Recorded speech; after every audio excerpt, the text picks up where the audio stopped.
¿Estás enojado? ¿Mm? Nada te dije que voy a ir a llevarlo por el carro.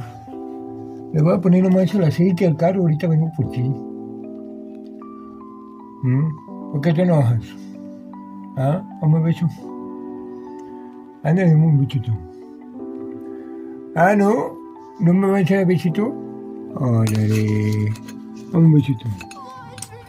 Oye, padre. Dame un besito, no te enojes. No te enojes. Hágame el buen hecho. Dame un besito. ¿A qué me parece entonces?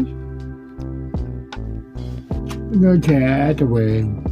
Vamos, nada más le ponemos el aceite carro y ya no vamos, ¿va?